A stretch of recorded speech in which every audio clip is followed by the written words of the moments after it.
जोंनि गुबुन मोनसे हानजा जायफ्रा दाख्लै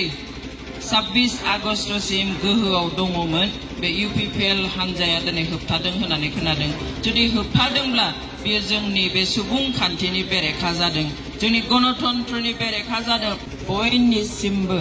गाहाम अनसायनाय आरो खुलुमनाय बावहरबाय नैथियाव नोंथांमोनखौ बयखौबो आङो गोरबोनिफ्राय साबायखर होयो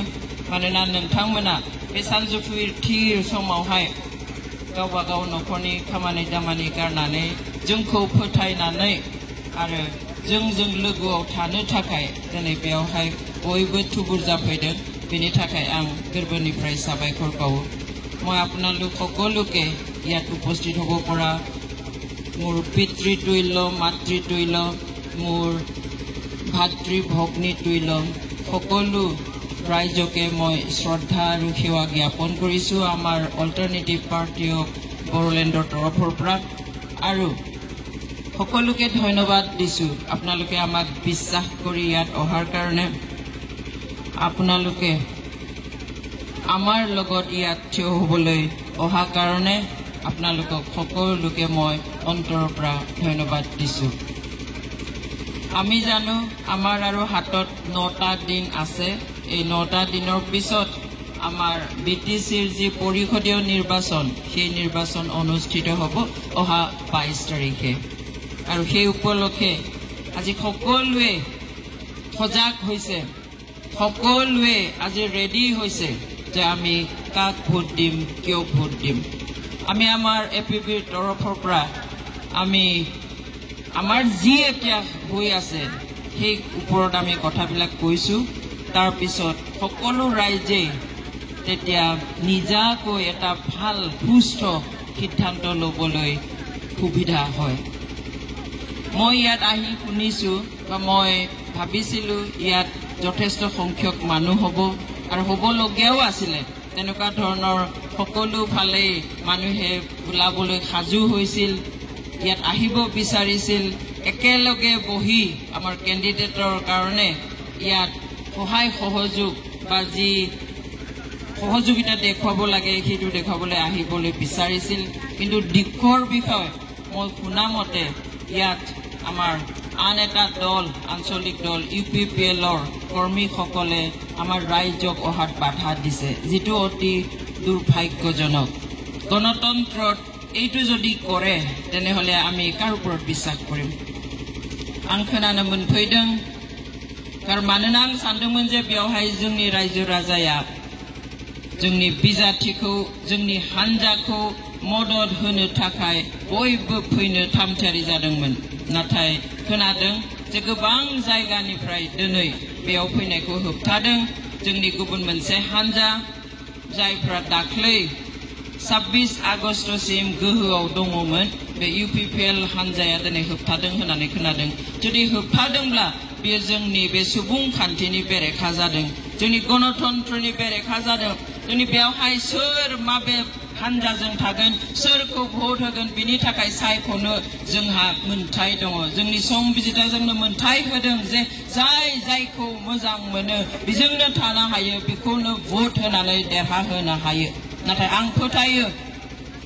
जायफोरखौ दिनै फैनो होआखै बेवहाय देहायारि भावे थानो होआखै नाथाय 22 तारिखाव बे जायखौ फैनो होआखै बिथांमोना बयबो बे एपिबियावनो डाम्पार एबा ट्राकनि जा सावगारि दङ बेयावनो भोट होगोन होननानै आं फोथायो भोट होनायखौ होबथानो हाया मानसिखौ दिनै जथुमायाव फैनायखौ होबथानो हागौ नाथाय भोट होनायखौ रावबो होबथानो हाया মানুহক বাধা দিব পাৰে ৰখাই থৈ দিব পাৰে ঘৰত বল প্ৰয়োগ কৰি ৰখাই থৈ দিব পাৰে কিন্তু ভোট দিয়াটো কোনেও বাধা প্ৰদান কৰিব নোৱাৰে সেই কাৰণে মোৰ বিশ্বাস যি সকলক আজি ইয়াত আহিবলৈ দিয়া নাই যি সকলে বল প্ৰয়োগ কৰি প্লাই ইয়াত অহাটো বাধা দিছে আজি গণতন্ত্ৰৰ বিৰুদ্ধে গৈ প্লাই আজি যি তেওঁলোকে মানে নিন্দনীয় কৰ্ম কৰিছে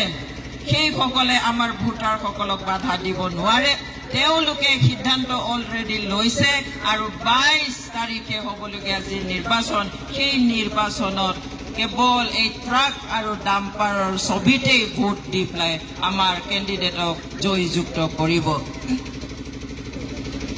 रायजो राजा नोंथांमोन जों बयबो मिन्थियो दिनै जोङो मा अबस्थायाव दङ जों बे अबस्थानि खोथाखौ बुंगोन अब्ला नोंथांमोना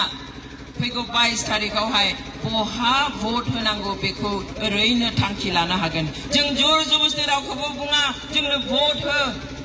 जों ओरै होगोन थोरै होगोन जों नंखाय बाथ्रा बुङा नाथाय जों बुंगोन जे दिनै जों मा अबस्थायाव दङ जों बहा थांगासिनो दिनै हाथाय बाजार दखान गला मानसिनि न'आव जेरावखि सानै मानसि ज' जायो बेयावनो रायज्लायो दिनै जोङो फनखौ खेवबानो बेयाव नुयो बयबो लिरो जे दिनै बिटिसि एबा बिटिआरआ मोजां अबस्थायाव गैया बिटिसि एबा बिटिआरआ दिनै गाज्रि जागासिनो जा जादों मोजां जायाखै जेरै दङ बेयो मोजां जानानै गैया दिनै बयबो बुङो बिटिसिनि इयुना खोमसि जोंनि इयुन जोलैनि इयुना खोमसि मानि थाखाय आरो बेबादिब्ला सोरबा बेखौ हमथानो नांगोन सोरबा बेखौ होबथानो नांगोन गाबथानो नांगोन दिनै बयबो रायज्लायदों जे जोंनि बिटिसिनि मोनफानाय गोहोफोरा सानफा मोनफा दानख' जानानै दानख्लाब जानानै दिनै बेयो लोरबां जागासिनो अब्ला बे लोरबां जानायखौ सोर हमथागोन दिनै बे बिटिसिखौ जोङो ओरैनो मोनाखै थै जिउ होनानै आइजोफोरनि गोथारथिखौ बलिदान होनानैसो बे जोङो बिटिसिखौ मोनदोंमोन जों बयबो मिथिगौ बर'फ्रा थांनाय 60-70 बोसोर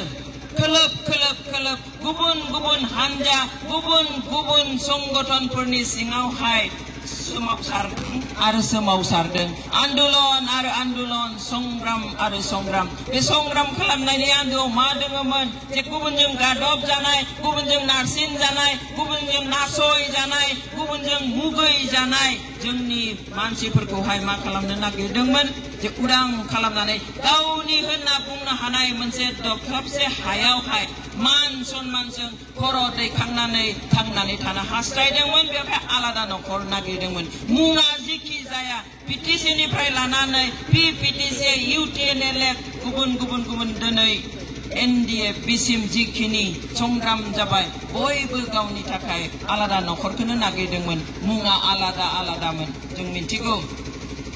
पिटिसिआ उदयासल मुं होनानै बिदोंमोन पिपिटिसिआ मिसिं बड'लेण्ड होननानै बिदोंमोन आरो इउटिएनएलएफआ ट्राइबेल लेण्ड होननानै बिदोंमन बिथिंजाय बिपिएससि एफसु भलन्टियार फोर्स बिएलटिआ बड'लेण्ड होननानै बिनाय आरो एनडिएफआ बिदोंमन बर'लेण्ड नाथाय बयनिबो थांखिया बेनोमोन जे गावनि होननानै जोंहा न'खर गंसे थानांगौ जों दिनै बेखौ मोनाखिसै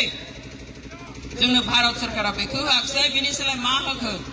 संबिजितनि सिङाव मोनसे 6 शेड्युल आइननि दहाय जोंनो काउन्सिल मोनसे होबाय बिनि गोहोआबो एफाग्राब खम नङा बेखौ जुदि जोङो बाहायनो रोंनायमोनब्ला बेयाव जोंनो जिखिनि गोहो होदों बेखौ जुदि जोङो लाखिनो एबा गाबथानो रोंनायमोनब्ला दिनै बे 22 बोसोराव जोंनि बर'फ्रा दिनै आरो हा हुनि थाखाय गाबफिननो गोनां जानाय नंलामोन जोंनि बे 6 शेड्युलआ गावखौ गाव खुंनो मोननाय स्वशासन मोनसे बेबस्था सेल्फ रुल एबा सेल्फ गभर्नेन्सनि बेबस्था गावखौनो गाव खुंनो हायो दिनै बे 6 शेड्युल एरियानि सिङावहाय एबा बिटिसिनि सिङाव थानाय हा हुनि सायाव जोंनि आसाम सरकार एबा भारत सरकाराबो दिनै मोनथाय गैया बेवहाय जोंनि ट्राइबेल बेल्ट एन्ड ब्लक आरो बे 6 शेड्युलनि सिङाव थानाय बे बिटिसि खोन्दोनि हा हुखौ दिनै गुबुन सरकारा जोंनि स्टेट एबा सेन्ट्रेल सरकाराबो आखाय होनो हाया जोंहा सथं मोनसे गावखौ सासन खालामनो हानाय मोनसे बियो काउन्सिल दिनै आसाम सरकारा जेरै मोनसे आयेन आफाद दङ एसेम्ब्लि जोंहाबो बेयाव आयेन आफाद दङ क'क्राझारनि सेक्रेटारियेटआवहाय आयेन आफाद दङ बे आयेन आफादाव जोङो जोंनि बिटिसि हालामनि रायजो राजानि गासैबो समस्याखौ स्थायी भाबे समाधान खालामनो थाखाय जोङो गावनि सुबिदायै जोङो आयेन बानायनानै लानो हायोमोन नाथाय जों नुबाय थानाय बिपिएफनि 15 बोसोराव बेबादि नोजोराव गोग्लैथावथाव बर'नि बा बे बिटिसि हालामनि गासै जाति जनगोष्ठी राव धोरोमनि गासै मानसिनि जा जेंनाफोर दङ बेफोरनि स्थायी समाधाननि थाखाय मोनसेबो बेबादि आयेन बानायना लानो हायासै आयेन बोरै बानायनानै लानो हानो जोंहा बेयाव बे समाव जोङो दिनै मिनिगोन ना गाबगोन जायो दिनै एसेम्ब्लियाव बा आयेन आफादाव जुदि मोनसे आयेन बानायनो नांगौब्ला गोबाव सम जिरायनानै बाथ्रा दान्थे दुन्थे जानानै सावरायनानै मोनसे प्रस्ताब एबा मोनसे आयेन एबा बिलआ पास जायो दिनै जों पार्लियामेन्टखौ नुयो दिनै जोङो आसाम एसेम्ब्लिखौ नुयो माबा मोनसे जुदि बिल लाबोयो माबा मोनसे जुदि आयेन फोसावनो थाखाय सोरखारा दैखाङो बेखौहाय